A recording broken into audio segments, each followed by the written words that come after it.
Welcome to this episode of Cognitum RoboCoder podcast, where we are exploring the impact of large language models like ChatGPT, Codex, and GPT-4 on software development.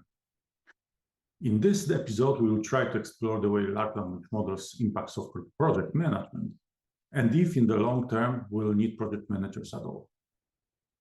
It's my great pleasure to speak with Artur Wąż, who is an experienced project manager with roots in both software and hardware engineering, which he managed within 10 long-term projects. He's also a creator himself. He has created self-learning robot using reinforcement learning, and he's an architect of the first fully commercial satellite, Chatworm. He's also working in biotechnology domain, where he's applying machine learning and AI. And here in Cognitum, I have the opportunity to work with Artur on projects in logistics space and also in production life management.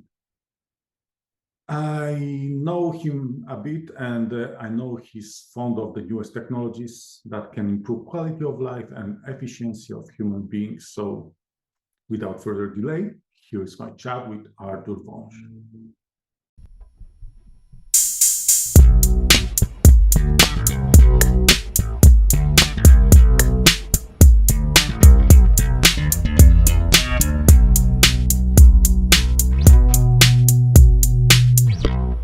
This is the Cognitum RoboCoder podcast for your host, Dr. Paul Kaplansky. Hi, Artur. Are you afraid that large language models will replace project managers? Yes, I think in some way it will replace, but it rather help them to work on the projects, and probably it will go in the direction where those models will help in certain elements that project managers do.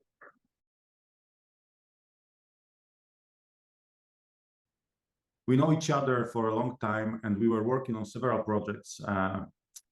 But please tell me and our listeners, what is project management in software development and why it is important? Yeah, so project management is basically putting all communications between different stakeholders together, as well preparing the plan for the project, preparing the list of tasks, and preparing the entire framework that will allow later to prepare some estimates, and in the end prepare the entire project plan, including the milestones, delivery deadlines, and when the project will be finished. And in addition to that, the risks that are connected to given project.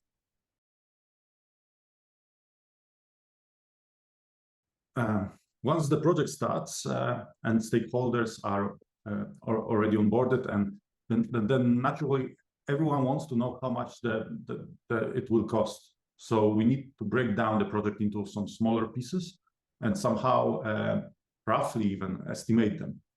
So if you can explain how it works now from your perspective, from your experience, and then after, if you can tell our listeners how large language models will impact this task in your opinion. Yeah.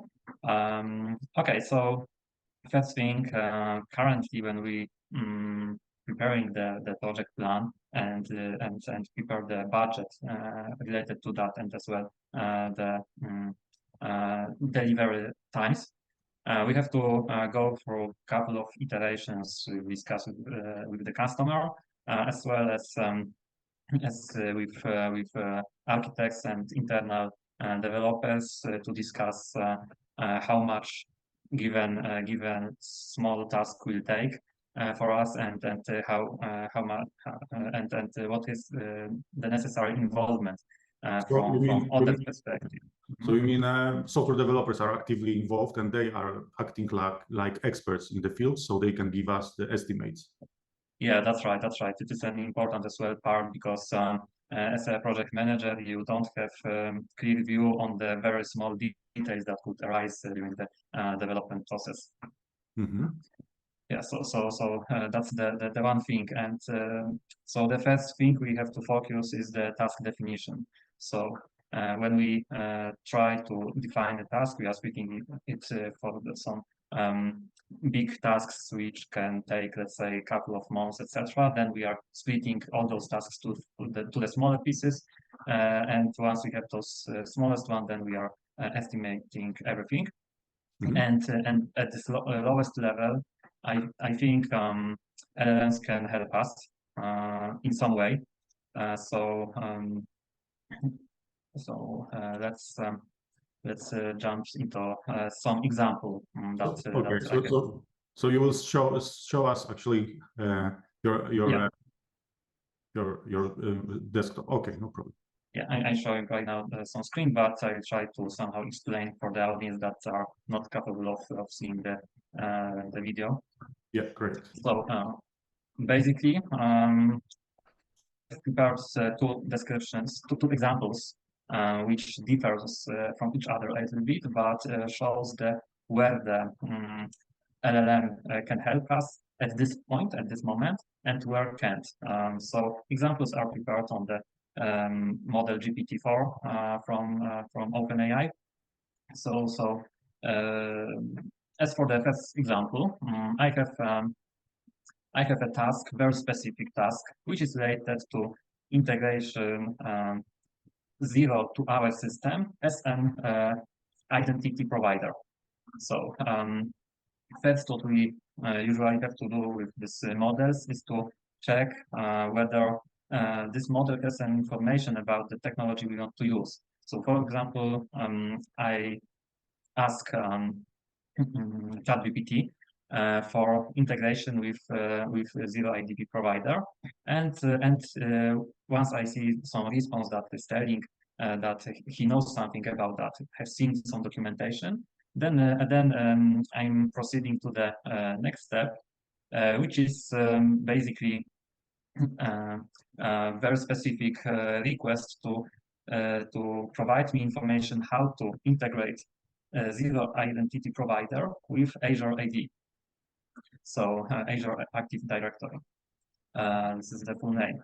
So it looks like it's like quite a complex scenario. You are not taking easy tasks. You are just giving them quite hard time to this large language model. Yeah. So you are jumping in some quite difficult scenario here. Integration. It depends. I think it depends because currently we have integrations with identity providers. Usually it comes down to a single tutorial on the internet. No, so that's why I don't think it is this hard, but it could be hard from the perspective that those models have a very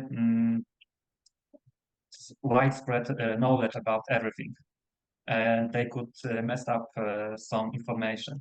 So as for this specific example, I have asked to provide some details how to integrate zero identity provider with Azure AD.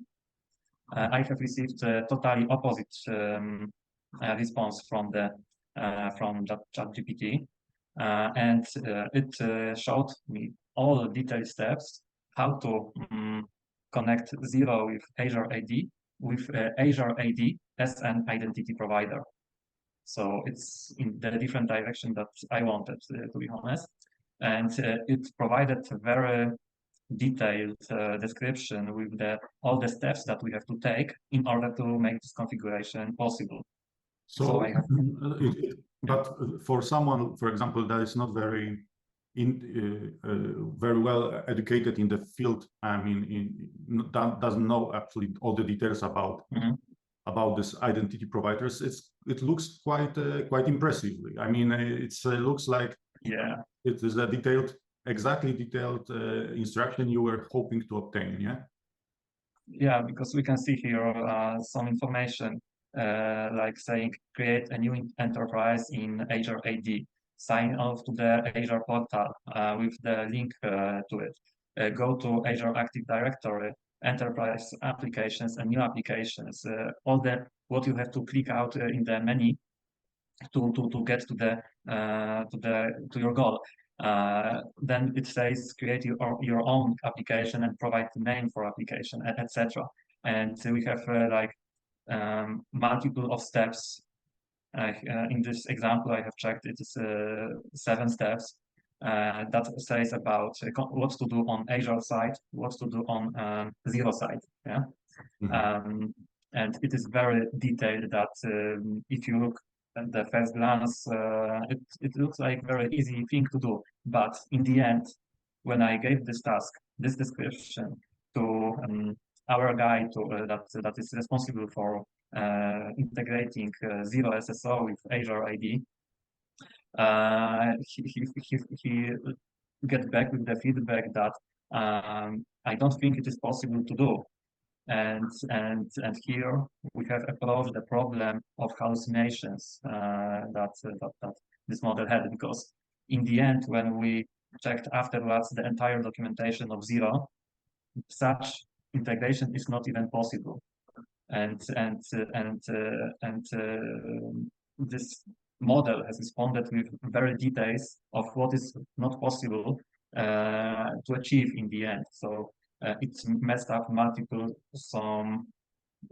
informations or tutorials that were written by users or for different, not only for Zero SSO, but maybe for some other identity providers that allow for such integration, and it could end up in such a description. So here probably the biggest problem here I see is that actually this models, the output of this model, which is actually GPT-4, which is that at the moment of recording of this podcast, this is the newest model released by OpenAI. It's very convincing. Yeah? So it lacks this thing that when you are not sure if you are a human being, you have your ways actually to point that you think this should work like that, but you are not exactly sure, and you can point some ways where your knowledge is limited. While here you have a feeling that this is the exact instruction how to move on. Yeah. Yeah, if I wouldn't be very specific in reading what he has provided as a response, and wouldn't read that, I wouldn't be aware of that. You know, especially if I would be, because I have some technical background, so I can find some of the stuff and some of the technicals I understand. But if I wouldn't be so well known with the technical aspects, I wouldn't be capable to differentiate this for sure. And in the end of this response provided by this model, you have some sentence that once you have completed these steps, Zero should be integrated with Azure AD for single sign-on, etc. And there's no any marking that it could be wrong, you know. And for sure, it is not a problem as well that this model, even though it is the newest version, it has some information from 2021, but it was never possible. So that's the main risk that we can approach during the planning. So it seems that for this kind of complex tasks, it's not much helpful. Yeah. Yeah, that's right. All right. And I have another example, which is much more generic from the perspective of task definition. And here I have prepared the example that should, as a result, show us and estimate us how much time it will take and what are make in order to integrate MYOB software with our internal platform that we are currently developing. So as a first, MYOB is something similar to Zero, yeah? Yeah, that's right. That's right. It's as well the Australian company that helps in accounting, payrolls, etc. So because we have this focused project right now, so I just thought it would be the best to show and compare what it shown to us compared to what we have spent on, what we have estimated in our current way before using these models. So here also it's quite important to emphasize that the examples you are showing are from the real projects. Yeah, these are not toy examples. Right. Yeah, they are the. Yeah. Okay, go on. Yeah, we are making those tasks, those parts as well. So we wanted to make as realistic as possible. Mm-hmm. Yeah. So at the beginning, we just asked the model whether it knows the MYOB. If it knows, because the documentation is well defined and open available, so it wasn't a problem for the crawler to get some data on this specific software. So I have requested first about that I prompted need a description for tasks for developers that allow to make integration with MYOB. And at the beginning, the model showed me some title and the description of what kind of developer we will need in order to accomplish this task. So it wasn't my goal, but it showed me that it could be as well used in the recruitment processes. But I have asked I have sent another request because it has some context from previous prompts I made. Please split into smaller tasks. So in the context, he knew already that we want to integrate with MYOB, and we want to have some small tasks. And here the. But can you explain why this is easier than the previous task? Why it's more generic? Why it's simpler? Yeah, because here I don't ask about details how to integrate to components, but I requested it to prepare me tasks that will allow for integration. So previously I asked about the description for the given task. Right now I asked for prepared list of tasks that are needed to accomplish integration. Mm-hmm. So that's the biggest difference, and that's why it showed some generic elements. Yeah, so you just asked to prepare some kind of a plan for like developer or someone else who will be responsible to execute in order to implement the integration, but you are not asking explicitly about how to do it. Yeah. Yeah, that's right. That's right. That's right. And that's the biggest difference. And here I have to tell that it went pretty much well, very similar to what we have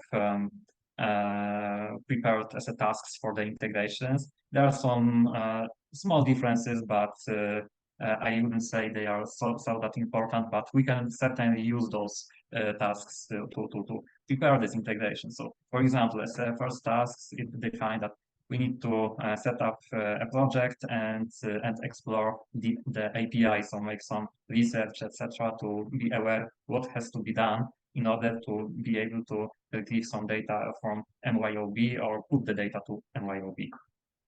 Next task is named implement authentication. So this is as well a very important element because in order to access the API endpoints of the MYOB, we have to have an access to that. So as well, it was very good markup. The third task it mentioned is develop data synchronization functions. It doesn't say in which direction it should flow, so it is very generic, but still it is one of the part that we have defined. We are much more specific that we are retrieving the invoices and putting information about the payments for the invoices in MYOB system. So these specifics are not here, but the system doesn't know the entire context of the entire project. So it is a valid point that he hasn't mentioned about this kind of details. We have this task split into 4 smaller tasks, which are specific to managing product, managing invoices, and payments, etc. The fourth bigger task is develop financial reporting functions. So It means that in our system, we will be implementing the financial reporting functions, but with that, I cannot fully agree because it is a very generic task, and very often we will have to, me as a project manager, I would have to go into details to describe something more, what has to be done under these tasks for data scientists maybe, or developers to achieve the goal of this task. Yeah. But at least you have some kind of general base document. So basically, from this task, I have to make a couple of subtasks, which let's say define multiple dashboards that we can have. And usually, this kind of work breakdown exercise, how long it takes you to write this kind of thing? Yeah, so it doesn't take long, to be honest, but especially if you have some templates from previous integration. If you've made some integrations previously, then very often you populate the same stuff. But if it is the first integration I would make, it will significantly increase the time. I will spend on it like maybe 30 to 45 minutes, because still, as a project manager, still want to go and check what is capable from this software, some even brief information to get from the documentation of the software. Right. And here you have like 40 minutes and here just multiple prompts, it is like maybe 5 minutes or something. So yeah, so it's you have half an hour for a coffee or something. Yeah, that's right. And very often, especially in those tasks previews that are very generic, are very annoying to be described, etc. So as well, it helps to make this process more smooth and less annoying from the planning perspective, because we have a lot of other things that are much more important. For example, this fourth task, develop final reporting functions, which has to be split to very specific stuff that are prepared especially for given customer. It's not very yeah. So can we summarize this like as a rule of thumb, let's say for now, is that if you are a project manager and want to create some kind of a task breakdown, it's better to ask about the steps to do than asking exactly how to implement the thing. Yeah. So you need to be as much generic as possible. So the more generic you are, the more useful the output of large language model is. Is it That's true? right. Yeah. That's right, definitely. And also, I think what you can see here is that this thing works well, but only when it was trained already on the specific software to be integrated. So it needs to know the thing. Yeah, that's right. All right. Yeah, and there are some couple of other tasks that are related to error handling, documentation, testing, and quality assurance. So those kind of tasks as well are very standard in any feature we are implementing. So as well, it's good to use something that the system has generated. Yeah, and as a next element, I just wanted to ask the model, how long can it take to implement all those tasks in work hours? Yeah, these general ones. Yeah. So yeah, those general ones. Yeah, and it prepared some estimation. It mentioned as well that it can vary from what the system has, what the model has told. So he makes us aware that they have to be, those values have to be confirmed in some way. Because it depends on how much it will take. It depends on what is the experience of developers, what are the specifics related to certain projects, etc. So this model doesn't have this inside knowledge. So and it's good that it mentioned about that to be careful with those estimates and to make sure that you review them. Compared to what we shown in the previous example, where it was sure what is telling us. Yeah. So that's as well a good sign. Yes, it's very impressive. So here we see the error bars are like 50% of the time I mean, 10 to 20 means that it's 15 plus minus 5, yeah? Yes. So, for but the first task, we have a project setup and API exploration, 8 to 12 hours. It is something that we as well plan for developers to check the API. Yeah. Next task is implement authentication. So 8 to 16 hours. It is as well in some time frames that we expect from developers to implement when they are on the mid-level at minimum, because for juniors it will take for sure longer. For seniors it will be maybe around those 8 to 10 hours, I believe. But in general, this numbers look somehow realistic. I mean, they are not like totally random. Yeah. Yeah, they are not random. And when we made the plan for integration with MYOB, the overall work hours found in here from those maximum values are practically identical for what we have estimated. But I have to bring one element here, which is this task 4, which I mentioned previously. It is develop financial reporting functions. It is 16 to 32 hours marked, and why it is this estimation is for sure will be different in our case, because we have very complex dashboards that we are preparing, where we have to input some performance tests, etc. So this task itself for some basic reporting function will be fine, but in our certain cases, in certain dashboards, those dashboards could take like 1.5 weeks, to be honest.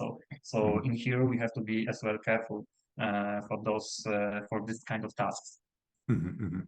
All right, but based on these numbers, one can imagine that it's quite easy actually to estimate the cost of this task, because you just need to multiply this like hours by the rate, and then somehow you can have an idea about how much the specific integration costs, which is quite impressive, yeah, because everything here is generated by the machine itself. Yeah, you haven't touched any developer, you haven't spoken to any developer yet. That's right.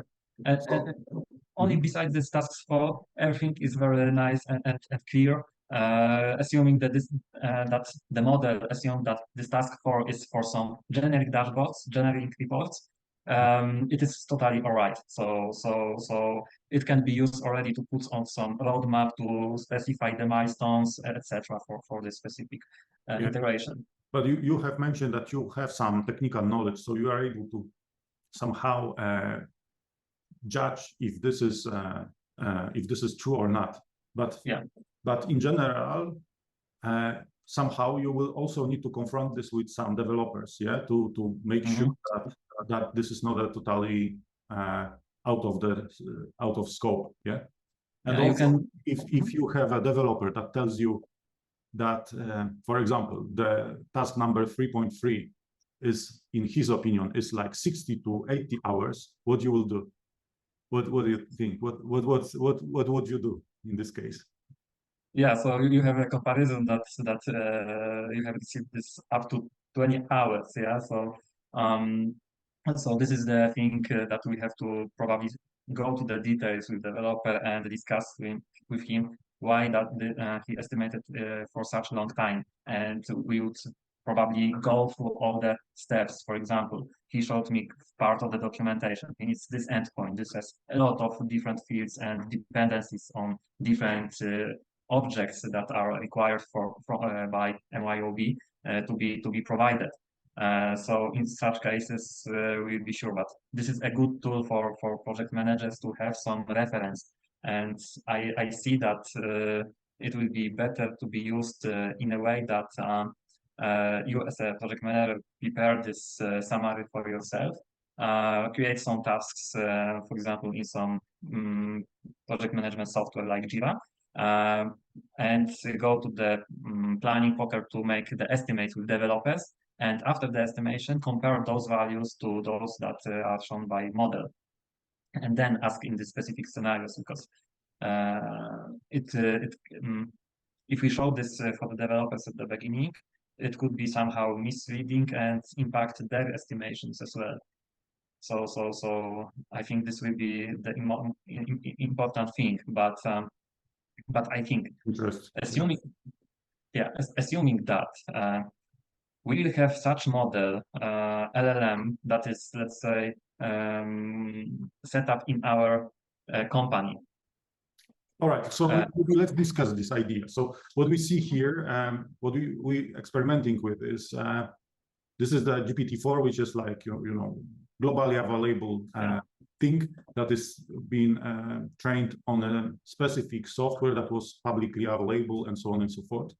But usually in companies, you have your own software. It's protected. It's part of your intellectual property. You don't want anyone to train your models based their models based on your intellectual property. So at the end of the day, either what we can imagine, they need to be some way to put this additional knowledge, this internal intellectual property, and incrementally improve the existing large language models with your additional knowledge base. So it's called fine tuning in this ChatGPT API and so on. And it is already possible to some extent to push some additional text into the form of the model. Insights knowledge about the company, about developers that are involved in the project, their experience, and as well the insights of the project itself. What is the goal of the project, etc. So with that, maybe it will be possible. I haven't checked personally this scenario because we in Cognitum don't have this yet implemented, but we are planning to do that and make some experiments. But in longer term, probably in some next podcast, we will show some results. But we are very careful about the IP, as Paweł mentioned, which is very important in most of the cases. Yeah, because it's not clear currently how it is managed on the other side. Yeah, yeah, that's right. If you want to be super safe, then probably you also can consider deploying your own instance of some kind of large language models and have full control on it, how it's trained and what is the corpus of text used for this. Probably as a general, we'll go in this direction sooner than later. Okay, but it's very useful. What you are showing us, it's really I can see a huge potential here. What's your opinion? What do you think? How is it something that will be a norm for project managers in the near future to work like this? What you are showing us? I think so. Yes, definitely yes. Even I already starting to use it on a daily basis when we have some new features. It has some limitations, like sometimes we have some integration with the software that doesn't have widely or open available documentation. Then it manages in much worse way, obviously, but in the softwares that we know, etc. This is the thing that I already using whenever we have a new feature requested, especially if this feature relates to integration to the software that documentation of it is available without requiring to provide some credentials, etc. So in such cases, for sure. But for example, if we have some internal things, like we have already some developed product and we want to implement some additional feature for this product, it's not useful at all. I haven't found yet any way to retrieve some useful information. Yeah, so here probably this fine tuning or local. So that's right. For now, what we can say is that if you are a project manager, you give it a try to put some, and if the task actually is related to some open source library or open API, then probably you should give it a try and at least experiment with this a little bit. If you want to go and implement it as an internal tool that will understand and estimate all the internal tasks also, then probably you will need to consider fine-tuning or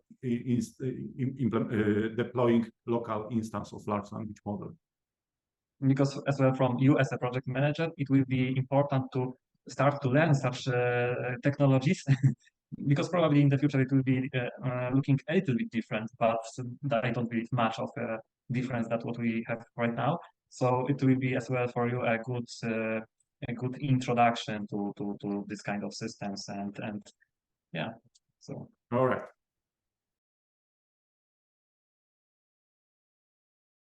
Okay, so now let's jump into what your daily routine looks like. Yes, so as a software manager, what you are doing during your day? Please explain to us it, and then we will probably discuss it more in context how large language models will impact your daily routine. Okay, so as most of my projects are managed in Scrum methodology, so most of my days are spent also managing the priorities, discussing the feedback from the customers, from the users as well of our given products, prioritizing some bugs that need to be fixed and discussing the details with customers and delivery dates as well, which somehow connects to the priorities and when let's say moving certain features back and forth on the roadmap to make and respond somehow to requirements provided by our customers.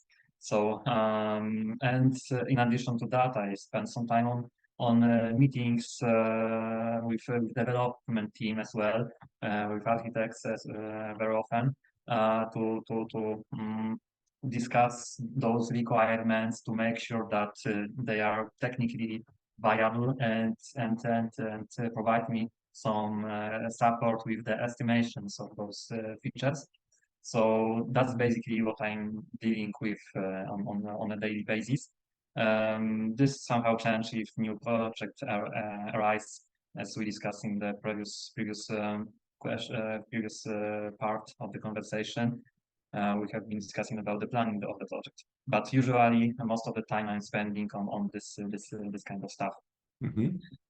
Yeah, and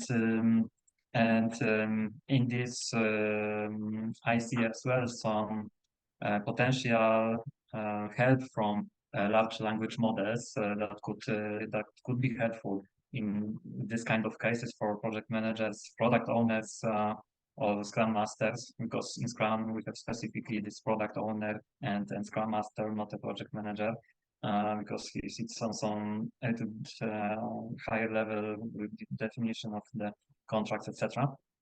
But very often when discussing new projects, we are defining some requirements and some details what should be shown. For example, we have some mobile application that has multiple screens, and we want to register a new user, for example. So here I will show some part of the documentation for one of our products. That is widely available if you go and you'll be able to download it from the App Store or something. And shows and I want to jump into a couple of specific points that could be a burden of some and can help with define some specifics from a business analyst perspective or project managers, depending on how big the project is. So here we have something like we have a project for the Australian company, and we mainly, when the users are registering to it, has some bank accounts, some business account numbers as well, etc. So as an example here, we have some specific field called ABN, which is Australian business number. If you are not known with Australia specific. And for example, you live in Poland or India or somewhere else, and have some stuff to prepare for the customer. You have to, let's say, on given fields, provide some limitations. For example, maximum amount of signs that you can put into a given field, and what kind of signs are allowed. So, for example, you have the ABN, which should have 11 digits, and it could have white spaces in between those numbers. So, as a person that wants to define this specific requirement, you have to jump into some to make some research on it, because probably maybe you are living in I don't know, in India, and you want to check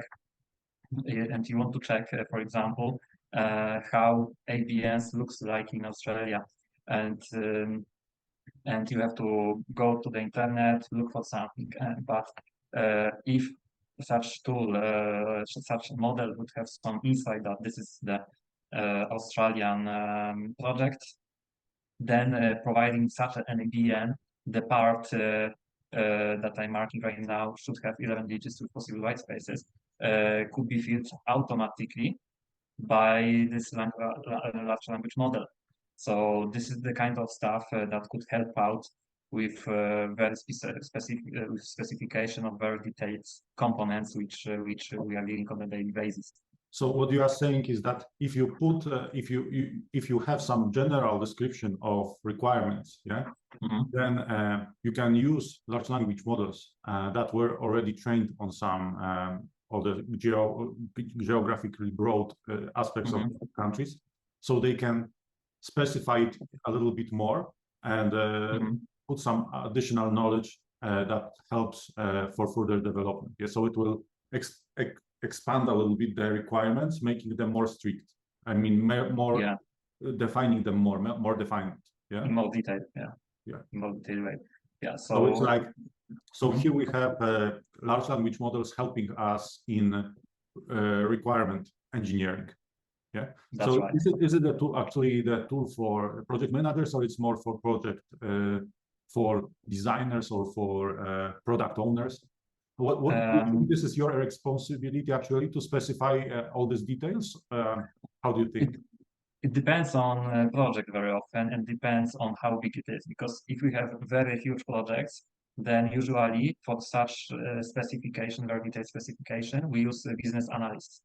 So they would be able to use that. If we have some smaller projects, then project manager or product owner just prepares it, and will be useful for them. Designers rather not, because they are provided with those requirements. And this, what you are showing us, is something that was generated by GPT, or it's no. I haven't been able to make such support from ChatGPT. So I'm showing what would be the potential possibility, but it is as well somehow connected to how ChatGPT itself works. Because so you can always, you can always ask for all this specifics line by line by using. That's right. But it won't be something like, it will provide you a lot of information, but you need only, let's say, those should have 11 digits. Very often it has white spaces in between. So here is also some kind of it gives you some time back, yeah, because you do it otherwise. You would do it using Google, probably, yeah, by Googling all these aspects one by one and checking by yourself all this, searching for all these details. While here you can simply ask to give it in a similar format, and you can just copy paste it from the large language model to your requirement document. Partially only, because it shown it will when I was preparing the example, it showed me the 11 digits, but it hasn't shown that some companies use white spaces. Yeah, and because it provides some information based on what is probably in the government sites. and there is no such manager that you can use the spaces or not.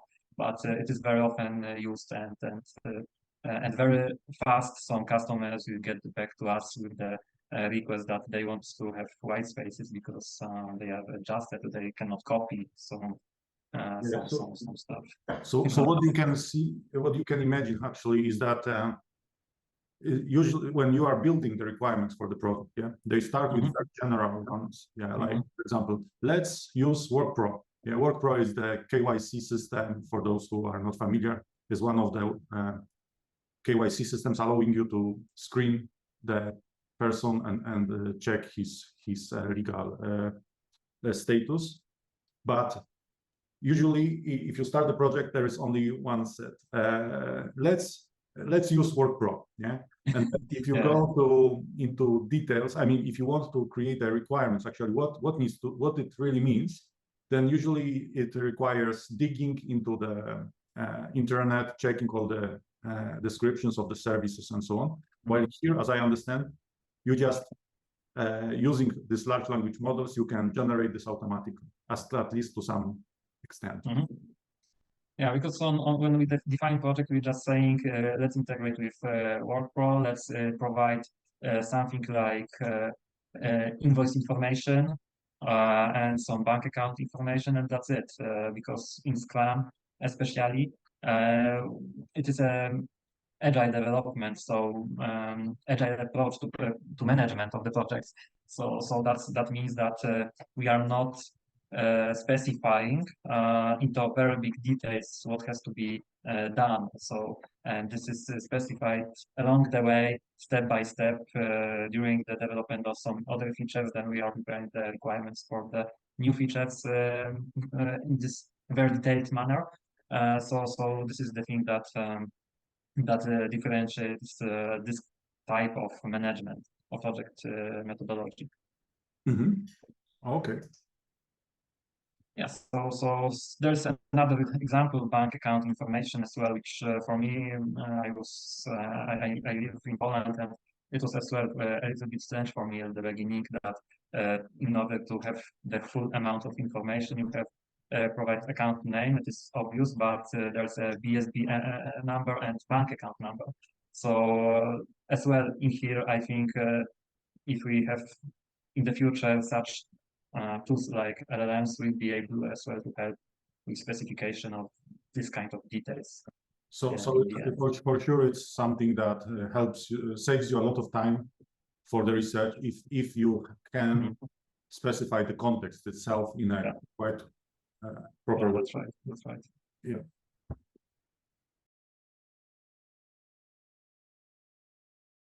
Okay, now let's discuss about the rotation and onboarding. So as a project manager, you are exposed to this maybe not ideal situations when someone is leaving the company and the other one is joining the team, which is maybe quite not very good thing, because it generates some disruption in the project. But it's a challenge you need to face, and you need to somehow be prepared for it. So right now it's mostly done in a way that probably the seniors are introducing the project to the newcomers, and then somehow this knowledge is managed, especially depending how well documented is the project, but it's passed from one to the other. Do you think these problems and then this rotation, especially in knowledge management within the team, can be somehow beneficial from large language models? What's your opinion? Yeah, I think it will help a lot in the way that very often when you onboard a new person, you have to go through with it through the very standard steps to, let's say, introduce how we work in the company, how we are managing something, what is the project about as well, and what are some details about it, because sometimes The project could be similar to something we already and already used, but it has very specific components in it. So how I would see it as a helpful tool. Here I have prepared some example, but the process currently looks like we are going with all the steps that I mentioned already with the guy, and those steps cause some additional time that has to be spent by other team members, other developers, QA staff as well, and as well product managers or Scrum Masters. So it's not only the onboarding that we provide this person, only some short documentation, and that is enough. It's not usually enough, as well as sometimes documentation is a little bit behind for what is currently presented, because sometimes, especially in agile projects, we are changing the requirements. On the discussion with customers, they want to have this feature, let's say, immediately, as soon as possible, and right away you're jumping to the call with developers and discussing this thing. And sometimes you, as a product owner, project manager, business analyst, could forget about updating documentation.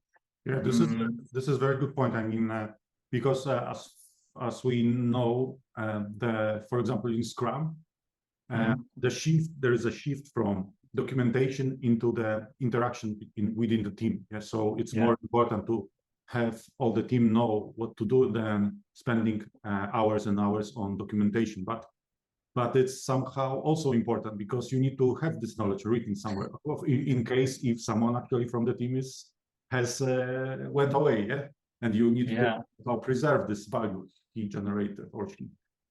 Yeah. So yeah, in such cases that someone is away, I know that he will be, let's say, in 2 weeks. So I just described the task. So in such case, it's not a huge problem. But the problem is if we have, let's say, 4 backend developers, and one of them is, let's say, on leave, and 2 of them are getting this task done, let's say, within a day or 2. And very often after the vacation, this third developer coming back and don't know what has changed, for example, or only see the task with some title only and don't know the specifics on it. So that's as well the problem. But very often there's as well the problem from developers' perspective, or rather from architects' perspective. When, for example, I have some requests from customer, then I jumping into the architect, then he's looking for the solution, let's say, in our current system, and already we are inviting the developer that will be implementing the solution to the call, and then we are discussing what has to be done, how, and in what time frame. And very often after such calls, we only prepare some short tasks without detailed description, without updating the, let's say, architecture documentation. And as well, this is this kind of issue that very often we are running into, especially when we dealing with a project made for startups, which in our company is the majority of the projects, where we focusing on some projects that very fast could change the direction they are going into. Because we see that current business model doesn't work, we have to change it, and to this new business model we have to adjust the product, etc. So because this is the general idea of startup, is the company that is yet looking for its business model, the most optimal business model. It's not been said that it needs to be done, and usually it's not. Usually it's like that from the initial idea pivots so many ways, then the final product is nothing in common, has a little bit in common with the final. So this knowledge management here is also very, very hard, let's say. Yeah, because, that's right. That's right. Because of this. That's why it's very interesting, I would say. Yeah. So. yeah. So okay, go on, because it's very intriguing. Yeah. Yeah, but coming back to the this onboarding / providing the changes about the project when someone was on leave. So such LLM, if it will have some inside knowledge about the internal documentation, etc., it will be capable to respond with some sometimes useful information for newcomer, especially what has changed in what way, what is the project about. And I have prepared here some example with not our project, but with the robot operating system, which I was using a lot some time ago. But very often I was struggling setting up some simple things like environment, etc., because the documentation wasn't that clear for a newcomer. Yeah. So first, what I done as usual in these models is prompt about what is ROS to make sure that that model knows about it.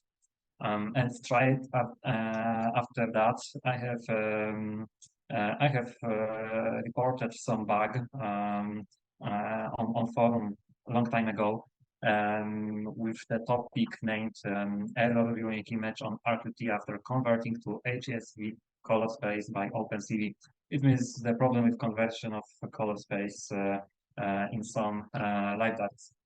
Just a quick question, maybe let me ask you, because you are using this a little bit different way than I use. I mean, you are treating this ChatGPT here like in similar way like Google. I mean, you are just putting the raw text without specifying actually what you want. You're just putting some text. So what are you thinking here? Why do you think this is the better way of doing this than, for example, asking, I have the following error, what I should do to fix it? It depends. If I see that very simple text won't work, because such prompt like I'm showing right now, this error viewing image on RQT, etc., is very fast to write because already it goes to the specifics of my problem.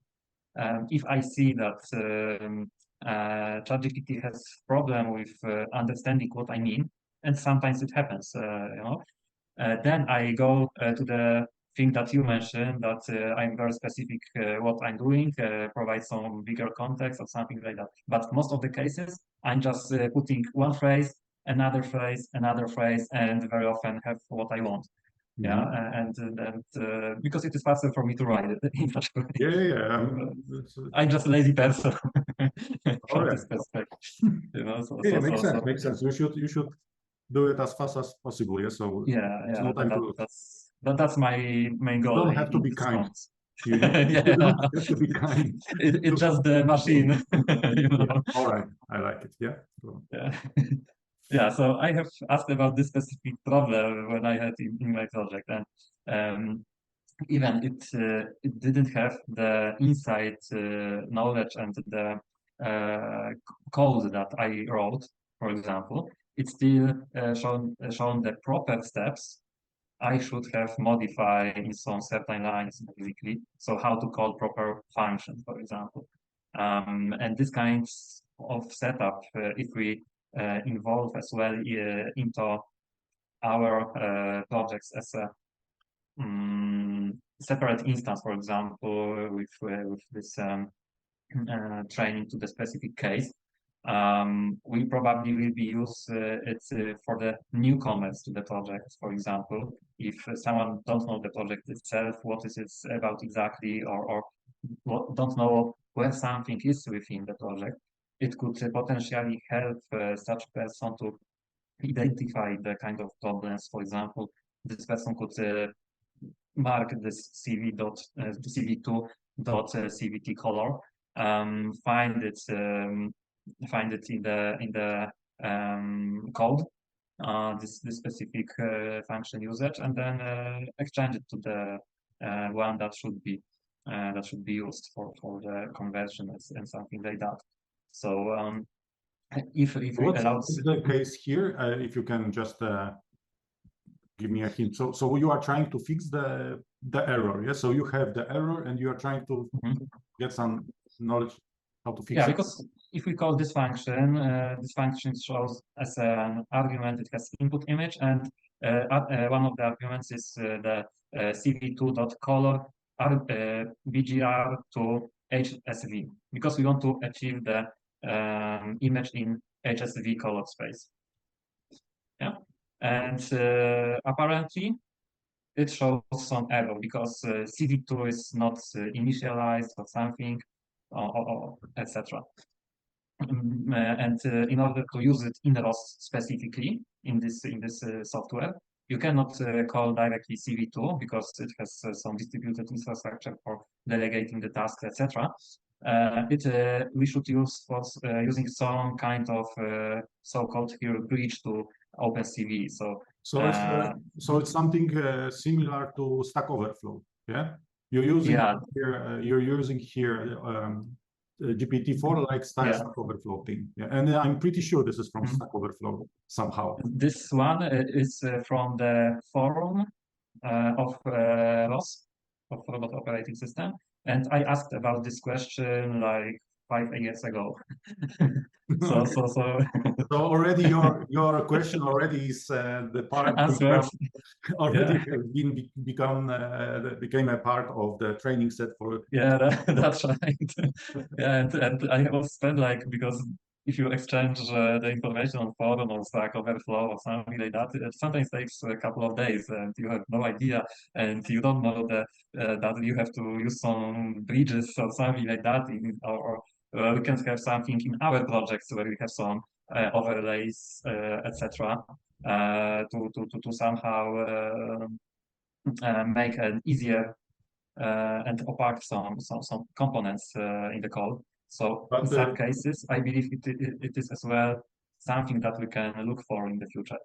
But this was a project written in Python, or? This one, yes, in Python. In Python, okay. Because I'm wondering if, for example, if it can use different languages. Probably yes, probably it can convert from one to in ROS especially, you can easily switch between Python and C and C++. So it won't be a problem if I will ask him about the C++, for example, solution.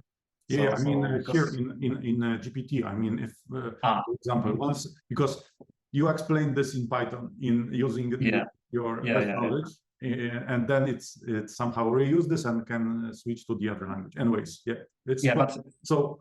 What is this? It retrieved why in Python? Because very often it is easier to write some code in Python than in C++.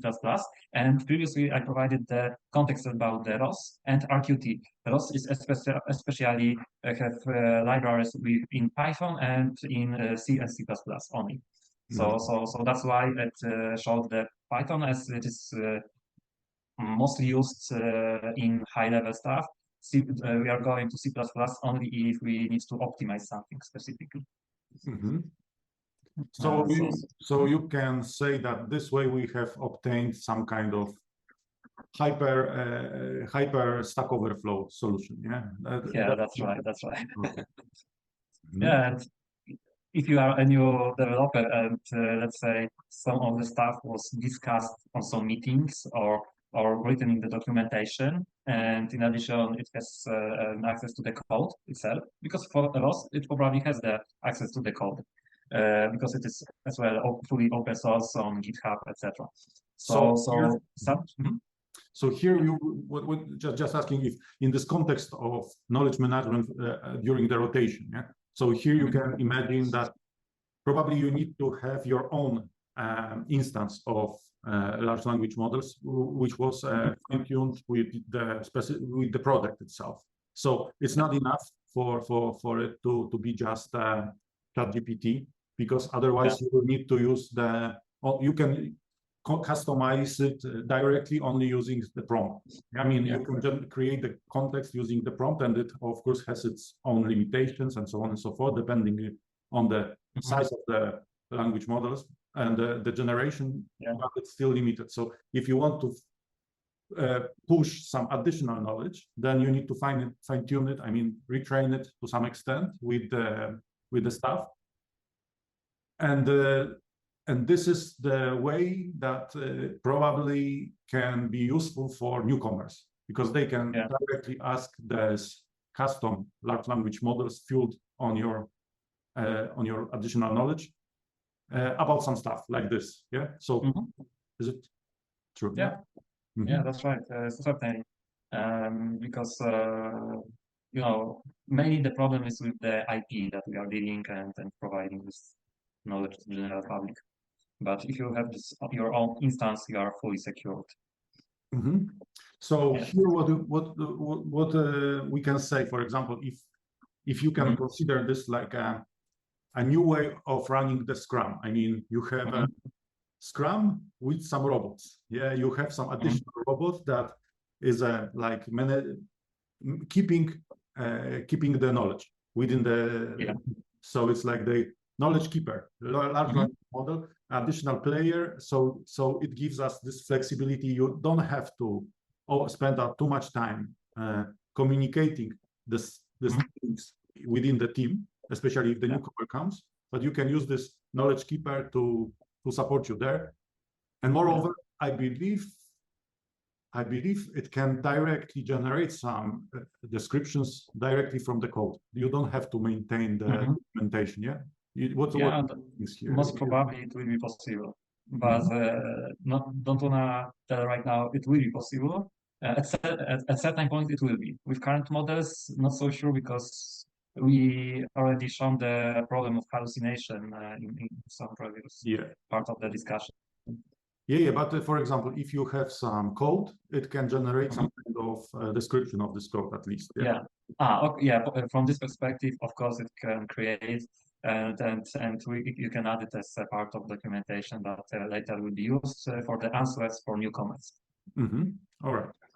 Yeah, and regarding the newcomers as well, I have another example, which is rather a task. So I have, let's say, some robots that have multiple cameras, etc., some other sensors, and so on. And I have specified for a newcomer the tasks that needs to add a new camera to current system, and he doesn't know the system fully. So in current stage, in current situation, if we provide some tasks, very often we don't specify all of the details, etc. Sometimes. So only some basic multiple points that we discuss with this person, etc. And has some problems from technical perspective. We have to find something, what to do exactly, etc. So here there's an example that he has a new feature to be added to the system, and he has to follow certain steps. Assuming our LLM knows our project very well, it can show some certain elements that are used in the project already, and focus on those specific scenarios. So, for example, in this specific case, it just shows you the steps that you have to make, like check compatibility, to check whether the camera can be connected to our current system, because not sure we can have, let's say, 108 megapixels camera, and we can have a very small microprocessor that cannot process this amount of information. Yeah. And as a first step of this task, you have to check this, whether you will be capable to process the data that camera will provide. The next thing, install drivers and SDK. So this is as well one of the obvious things that we are usually doing. But then, are you sure this is like somehow reliable? I mean, because you have shown previously this effect of hallucinations. What makes you believe that in this case it's a trustworthy thing? I mean, it makes sense at all. Yeah, so for example, if let's say I am a developer which was working on this project for 2 years already, okay? And there is a new developer that is coming to the project, and he received this kind of task, yeah? And this new developer goes through the documentation, experimenting with some demos, etc., to be aware of this. And at some point, we are giving him a task to prepare, to create, to make. And once he receives this task, very often he wants some technical specification, some specifics to these tasks provided. No? Okay, And, but this needs to be general thing. I mean, it needs to be general instruction. It's not the detailed instruction how to do it line by line, but rather the general way of dealing with the problem. Yeah. Yeah, and that's the cause, because sometimes when I was onboarding a newcomers and given some tasks, because I have discussed with given task with this person, told I have been telling them some things you can find here, something you can find here, but I need to call for a developer that already worked on this project for some time. He's jumping to the call, and he is providing such steps what we have to make in general way. So we are going here and try to change it to the other things, etc. So in such case, the newcomer could ask the developer or maybe our LLM, and based on that, he can receive this response, or when our developer that already have experience can ask LLM with this can send this prompt and can receive, let's say, such an instruction, and he can just copy this this instruction and send it back to this newcomer after he's made sure that it is somehow proper and according to our project. Yeah.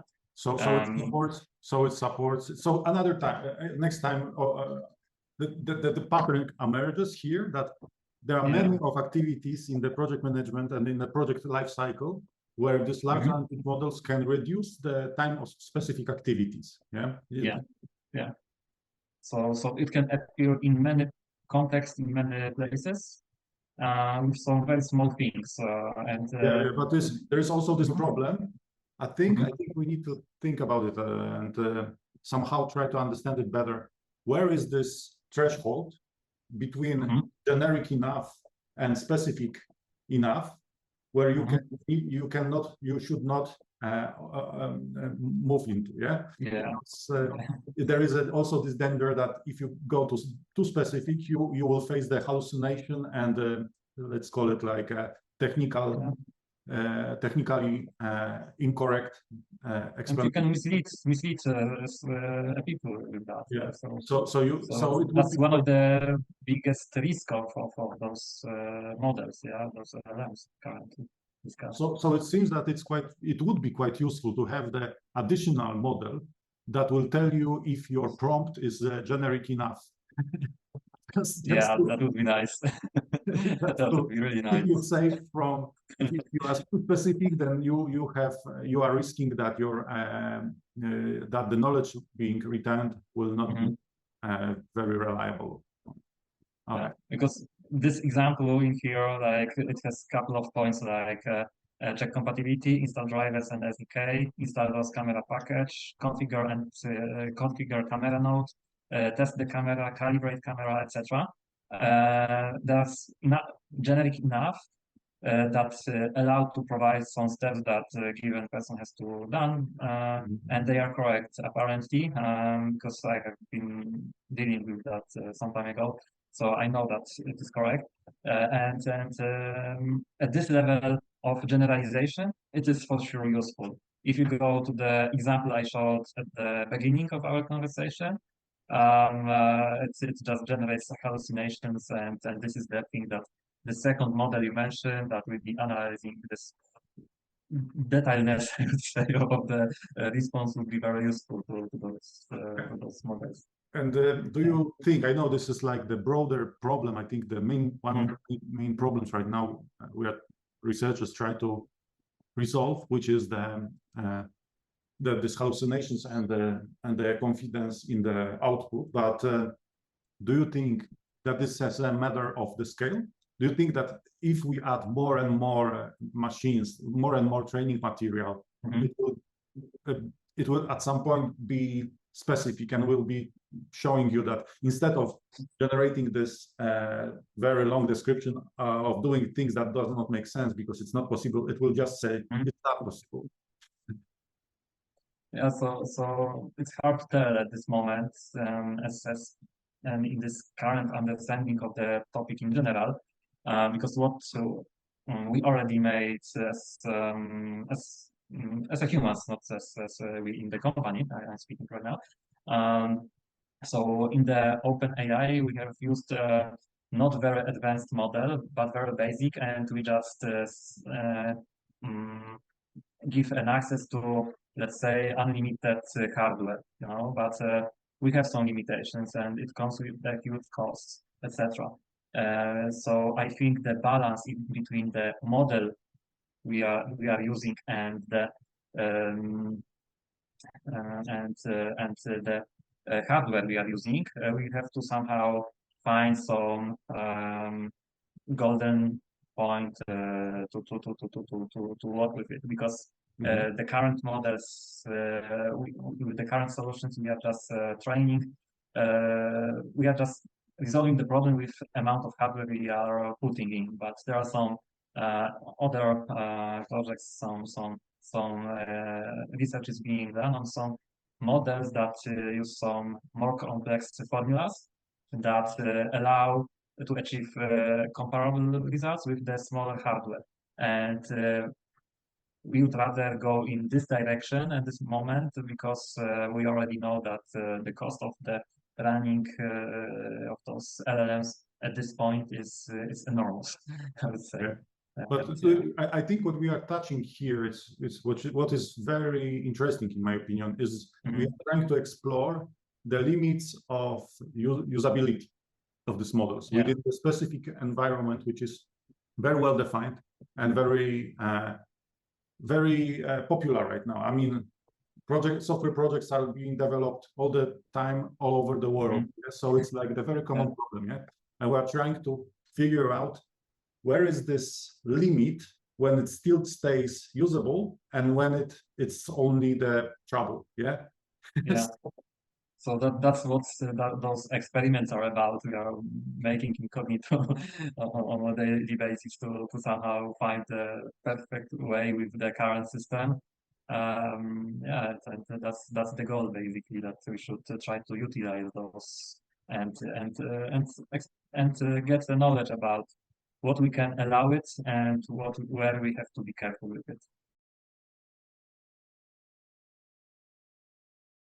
Okay, let's now jump into the other very important, maybe in some cases the most important topic, which is the communication with stakeholders. I mean, as a project manager, you are like the face of the project, from the stakeholders' perspective. So you are like a single point of contact, sharing all the news about the projects, and usually there are good news. I mean, that something was done in a proper way and within the time limits. But sometimes, of course, there are some delays, and then you need to explain why these delays happened and so on and so forth. So I'm wondering if you, as a project manager, can benefit somehow from using large language models in this context. What is your opinion? Yeah, so in some way, it can be helpful, but it won't fully replace many of stuff I'm doing, especially because very often in the projects we are managing, there's very important element within it, which is the human-to-human interaction. So in these cases, any machine can replace us. Of course, in the future, maybe it will change if we more adjust to working with machines, etc. Maybe it will change. But at current stage, I don't see this happen, especially with this within the couple of years, I believe. where we'll be still somehow providing the messages to the customers in by meetings, etc.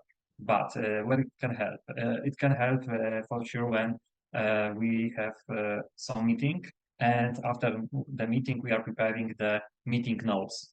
And in such case, such model can record the stuff we are talking about, etc. And based on that, provide you some templates to be sent as a meeting notes to So you confirm mean everything. something like robotic secretary? Yeah, so someone who Yeah. takes notes. Usually you need to have someone like that, but instead of hiring the specific person, you can just use the tool. I think there are some plugins for Zoom already that will do it for you to some extent. Yeah, there are already existing tools, I believe. Yeah, there are already tools that are making that in better or worse way, depending on the case. Sometimes they are not very useful, but in many cases they are, and even the current even availability of them and what and the capability, it still somehow decrease the time we have to spend on that, or we can we don't need such an additional person. Let's then jump back to this idea of having this custom fine-tuned model where you are storing this knowledge keeper, let's call it like that. Do you think this knowledge keeper can be somehow, if it can be useful for this knowledge keeper to get this meeting notes back to the training set and retrain itself? Yeah, that's where I wanted to go to, where we can those meeting notes later with the whole text. Maybe I will show you some outputs on the screen of one of the examples we have prepared, where we can see we can feel this the call itself and the summary of the meeting that will be fixed by us after reading that and reviewing that to such LLM that is set up on the project level in given company. Yeah, because then we don't have to care about the IP because everything is enclosed in our ecosystem. And such tools could be very, very, very useful because once they record what you say, so if you have been talking about something, you can always jump back to it. And the other thing, which is the thing I already mentioned, is about this summary that was prepared by this tool. So I have recorded some short video talking about how to use Jira in project management, etc. And I have spent like 8 minutes of on recording, and afterwards I put it into the tool, and this tool has returned me some AI summary, which was accurate in this case, and in many cases it is accurate. Some outline. Sometimes if we have, let's say, during the discussion, some chapters. So, for example, right now we are talking about using, let's say, dashboards, and afterwards we are speaking about the tasks, issues, definitions in Jira. Yeah. So, in such cases, it can mark the outline, and it very often, if it will find those chapters, it provides the time frame when it happened, so you can always get back to it if you want to. In addition to that, it provides some additional notes about it and some action items. So you have all very often important thing, especially those action items. They seem to be in most of the cases I have tested accurate. Right now we are testing started testing this system in our company, especially according to these action items, to, let's say, send those action items to developers to work with. And this is very, very important thing that where those models could be as well filled, our internal models filled with those informations that another tool like this I'm showing can generate. So what you are saying, as I understand, is it's possible based solely on some discussion being done by some guys on a Zoom, like we are doing right now, for example, to generate list of the tasks that can be assigned to the developers. Yeah, you don't have to do almost anything. It can be done automatically. And moreover, then probably we can imagine that from the description, even from this one-liner, you can somehow generate the task. Estimate them, so you can put it back to, let's say, to the to ChatGPT and ask about estimates. I think it is as well a thing that we'll be experimenting. The only thing I found that it somehow this all right with the English language, but they have a problem with some other languages. So still there's a field to improve. So this is the one of the problems that, for example, when I'm working with a Polish team and we discuss everything in Polish, then it's not yet that useful I would like to have, and it makes it requires from me more time to use it than without this tool.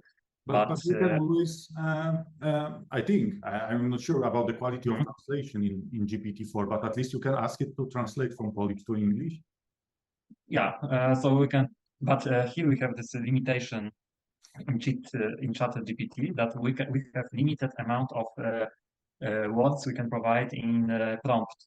And very often, if we have this 8 minutes discussion I had about the Jira, we already in the hub we already read this thing. So still we have this kind of limitation that we have to keep in mind. All right. Yeah, so that's about it. In addition to that, besides this stuff that we can record and put this recording and to the one AI tool that will generate the summary, and afterwards put it to our, let's say, internal LLM to keep the IP. We can use this for release notes generation, where we have when we want to communicate some things that are usually good, because release notes are good. So people very often it is easier to, let's say, provide the release notes to the customer than making a meeting with him and discussing about that. So they will just through the release notes and check, and eventually they will ask on some certain specific lines to discuss. But in general, here are some release notes that and the elements I copied from pull request in Bitbucket. Okay, so what you say is that this is the extract from Jira, yeah, from Bitbucket, yeah, about from Bitbucket, yeah, and because so Bitbucket works in such a way that we have merge request for every single feature, and we have as well this Git flow introduced in our organization, and when we are merging, let's say, singular feature, it is named like Stripe payouts. The description of this pull request is named Stripe payouts. Another pull request, for example, with the bug is described comms bug fixes. Yeah. So it's very short message, usually used when you are committing specific new part of code. Yeah, and there is this -m where you are putting the string with the description. Yeah. That's right. That's right. And, so, okay. And afterwards, in Git flow, once we have a couple of features matched to the develop branch, we are making a release branch. Yeah. And then when we make a merge from develop branch to the release branch, we have multiple features, bug fixes, etc. And it merges them all together, all the messages, yeah, and put it in them as a points. And here are the points that I showed that were merged by this tool. So for the single release, yeah, for the single release, yeah, for the single release. So here we have notes like Stripe payouts, Courier's current built-in admin panel, improved dashboards and parcels view in admin panel, improved parcels filtering in admin panel, and list of other tasks that were created for it in Jira. They were added as a comment in the pull requests, etc. In the commits, they are in here. So I just put prompt improve release notes and all those elements that were that I mentioned a few seconds ago, and he responded. It responded with improved release notes and specified. Instead of Stripe payouts, it just added some additional things from itself, like Stripe payouts enhancements and some details to that, streamlined and optimized the Stripe payout process for increased efficiency. So as the next example, for example, we have fifth point, fixed broken links in AP. In AP is admin panel, and it added additional line mentioned, identified and corrected broken links within the admin panel to ensure seamless navigation. So basically what is very, from my perspective, annoying to be added, it has added here. So the only thing required from me, let's say in this case, will be to go through all the list and check to make sure that there's no any or misleading information provided, and that's it. So basically, it looks better from the customer perspective when you provide him such an information instead those release notes previously shown. And very often when I was preparing the release notes, I was describing in such a way that this ChatGPT did for me to make it more pleasant to look for from the user perspective. And the nice thing as well is that even though there is no any mention in here what AP shortcut means, it found that in the first occurrence of this AP, it provided the admin panel, and in brackets we see the AP. So it uses this shortcut later. So it really looks like there is some aspects that makes you think that this actually is some kind of understanding underneath. But I would to ask you about your opinion, because what we see here is actually, especially it's very important, I think, aspect when we are speaking about the multicultural teams, which are the more and more popular when people are from different countries who are working on the single project, and they have different level of communication in a specific, especially if this is not their native language. So it's hard, for example, to expect from like developers to write a very enhanced, very fancy sentences in English, let's say. Very often for them it's hard even in native language because their brains work in different way. So what we see here is actually this tool can really help us here. I mean, you generate documentation that has this fancy wording, and there are no any language problems there. Yeah, so you can use it, send to stakeholders without being very unsecured of what you are doing. A little bit. Yeah, well, for me, for example, this first line in Stripe payouts enhancement, streamlined and optimized the Stripe payout process for increased efficiency, is a very long sentence that does not make any difference. Yeah. Yeah, that's right. That's right. Yeah, but this is where this heads. Anyways,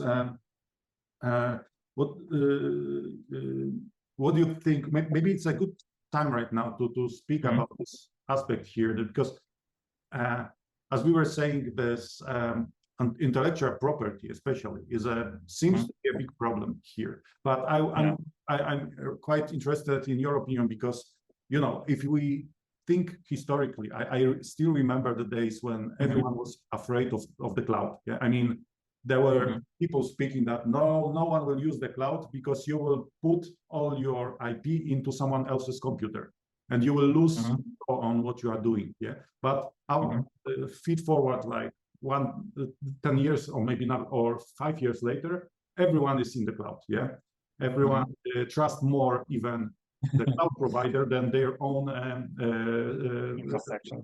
Yeah, so I'm wondering if you think that actually, what do you think about this intellectual property aspect in this case, in case of large language models? Yeah.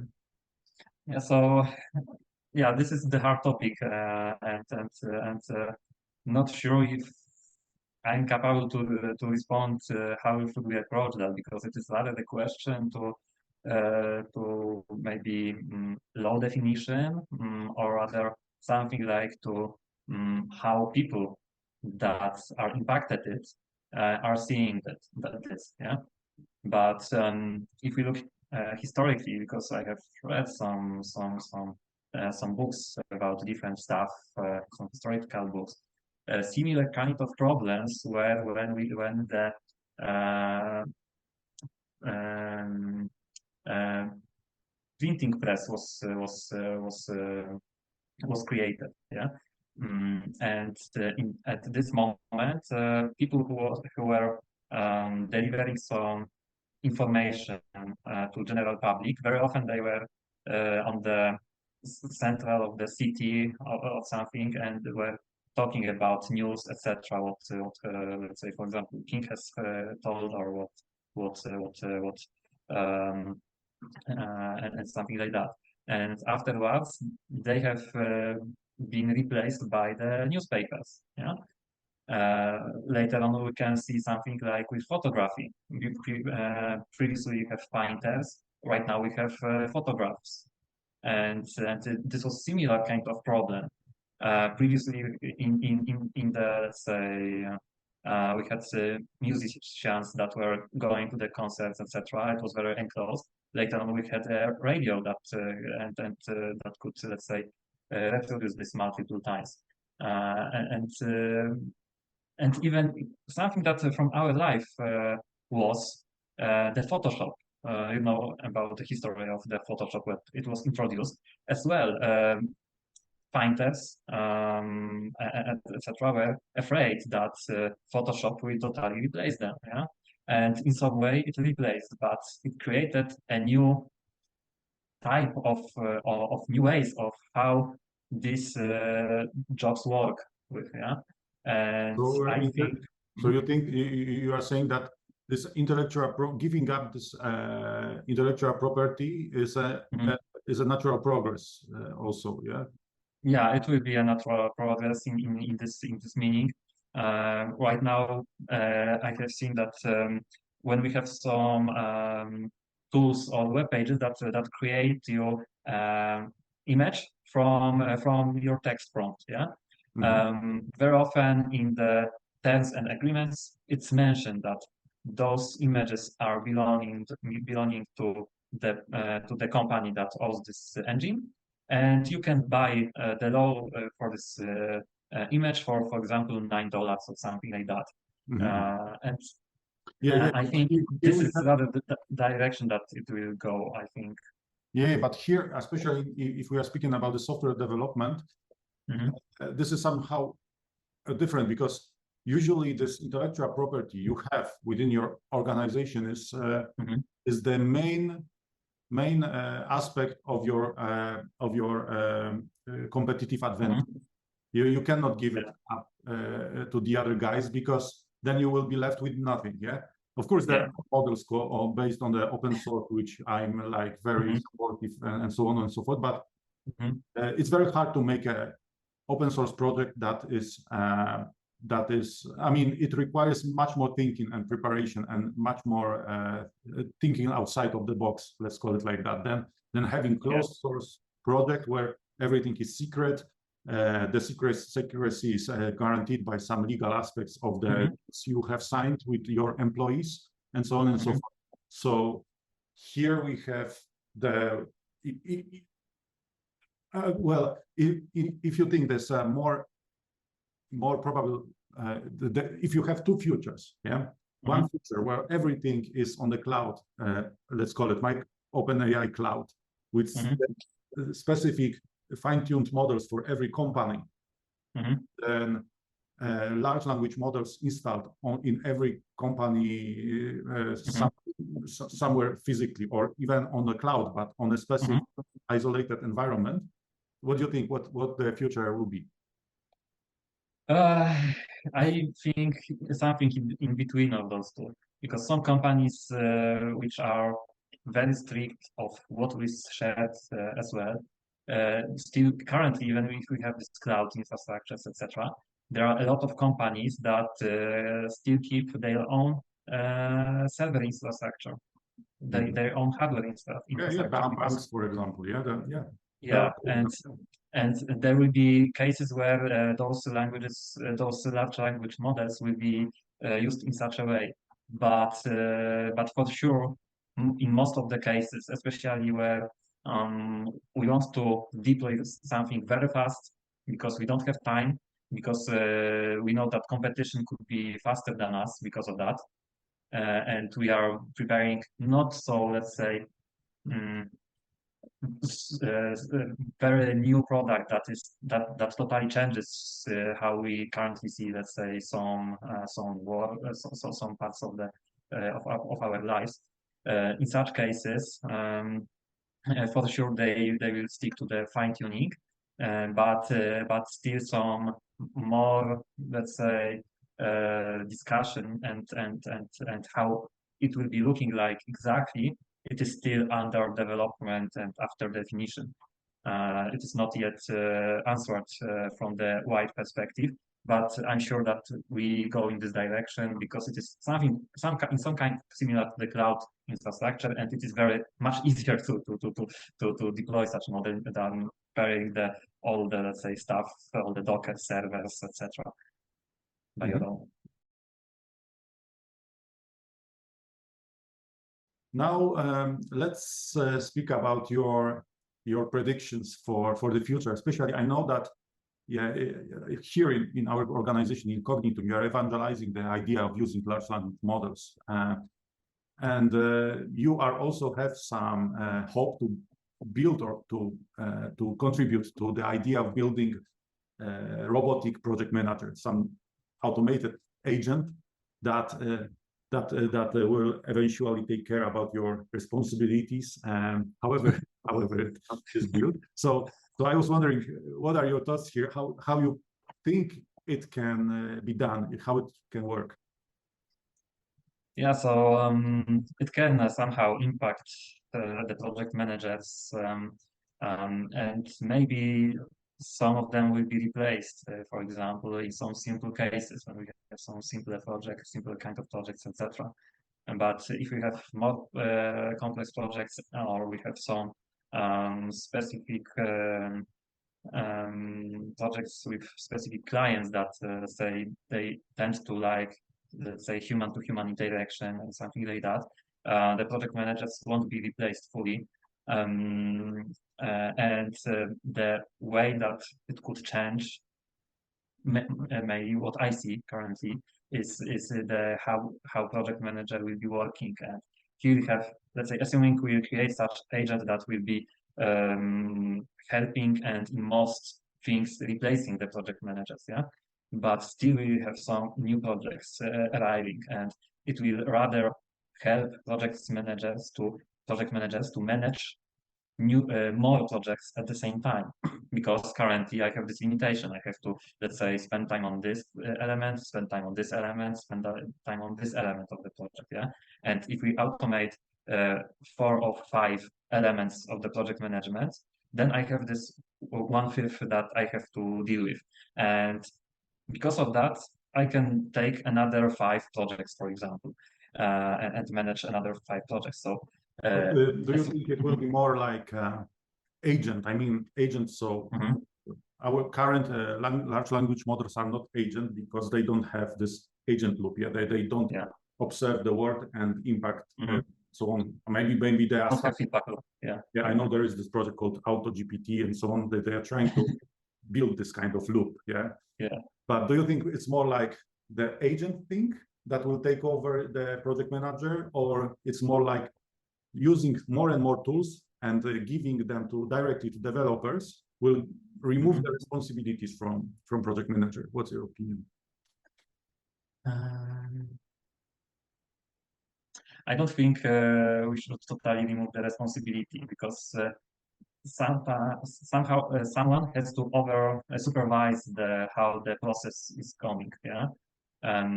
Even if we look, let's say, when we have production facilities, you have a lot of robotic machines, some automated machines that are working, and still you have someone that supervises it, and in case of problems jumps in.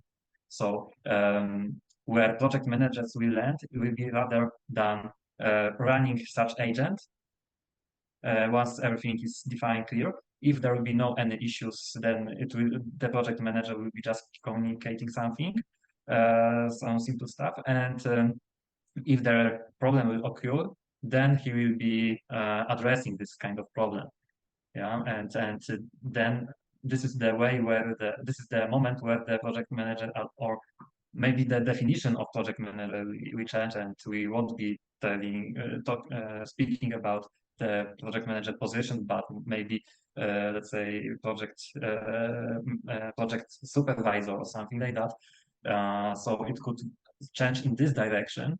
Maybe not sure. But I see this as such a level that it will change to, if we have potentially in the future this kind of tool created. Okay, so you think that in short term it will make project managers more effective, so they can do more things at the same time, and in long term somehow it will eventually get most of the tasks out of them. Yeah. Yeah, that's right. That's right. But at the end of the day, for example, if you can envision the future, what do you think? If it's possible, what's your opinion about the eventual takeover of the entire software development industry by AI? So the idea about having computers programming themselves. What do you think? Yeah, so like 10 years ago, when I was studying, I was hearing about the machines that will be making themselves by creating 3D printers. So we can ask ourselves where we are at right now. Yeah. In long-term scenario, it will be possible. Yeah, but it is not something that I believe it will happen in dozens of years, like 10, 20, 30 of years. Yeah. For sure, what will change the character, how developers work. For example, I have provided example on PM side, on projects on software on developers. It can impact them in a way that they will be capable of prompting to create chunks of codes. Yeah, and that's it. They will be prompt engineers maybe, or something like that. But still, there will be required some people in the organization that will be supervising what such model has coded. Yeah. For example, if we have some bug in the system, or misbehavior compared to what was in requirements for given feature, yeah, sometimes you can have something that will jump in and jump on the lower level, yeah, and still it will go in the direction that we have maybe something called engineer supervisor, which is well known with the low level code, and will be jumping in. And this is what I rather see in, let's say, next 10, 20, 30 years. Yeah. After those processes will be perfected, then of course it can change in the way that you propose, but it's still some time for us to adjust to it. Yeah. Yeah, but this kind of idea of AI being a manager is something that already happens. You can see it's already happening, for example, in gig economy. Yeah, in Uber, you can think about Uber as a AI managing the fleet of drivers. Yeah, because that can be thought in this way. So, do you think, or maybe would you like to have AI as a manager? what do you think? Do you think that having AI, I mean machine managing Yeah, your I know what task? you mean. I know what you mean, but it is hard to answer, I would say rather, because we have to consider our current understanding of the world and how we are adjusted to live. Yeah. For example, right now we are adjusted to let's say communicate with each other and have some kind of human to human discussion. Yeah. But what has changed compared to years ago, we are right now meeting remotely totally. Yeah.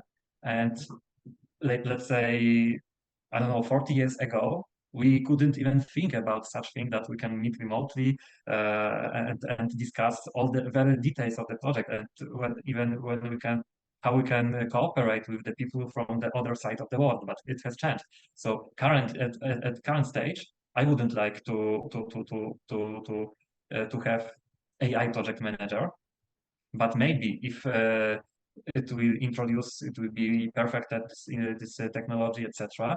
After 30 years, for example, I will somehow adjust to working with the AI companions in whatever case or whatever part of the life, that it will be fine for me. So it is something that we have to adjust to it, and in long term, I'm sure that we somehow will be dealing with the AI as a project manager, especially when new people will be coming to the industry. And for example, if we have people at the age of 20, they have totally different thinking that you or me, yeah, and as well.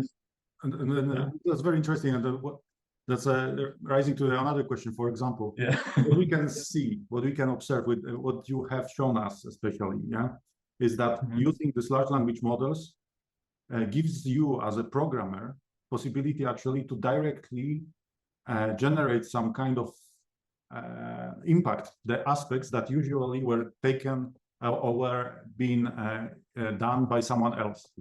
Yeah. So from the programmer perspective, you have direct impact on larger aspects of the software development process. So do you think this is good? I think it's good, yeah, because this gives you this as a programmer, or you will have the feeling that your job is more meaningful, more impact, it's more meaningful. Yeah, that's the. Yeah, so I think so. As in the examples I have provided previously in the discussion, a lot of those things that I have been showing are at this moment annoys me a lot, because it's very simple, obvious, and for me especially when I work in this project for a long time already, and it's boring for me to do such thing, and I'm just fond of that this tool can somehow take some of the work that I don't like. Yeah. And similar cases on programmers' perspective, where let's say we have right now this several different approaches how we create the architecture, etc. And very often we have classes on backend, frontend, multiple layers that are basically the same, but it is important from interfacing perspective, etc. And if such model would be able to create those layers and because you provided some basic initial idea, then they don't have to copy and paste and rename a little bit this function. So from their perspective, it will allow them to create more code, and that is more impactful from the end user perspective, for example, yeah, from the feature or requirements perspective. Okay, sounds optimistic. Yeah. Okay, Arthur, thank you very much for this call, and let's do it very soon. Once you have more experiments, I'm happy to discuss it further. Yeah, thank you very much. So see you next time, and thank you. Thank you for listening to Cognitum RoboCoder podcast, where we are exploring the potential impacts of large language models on software development industry. If you like this podcast, please subscribe and like. And what's more important, please let us know what do you think in the comment section. Also, please let us know what topics you would like to hear in the future episodes.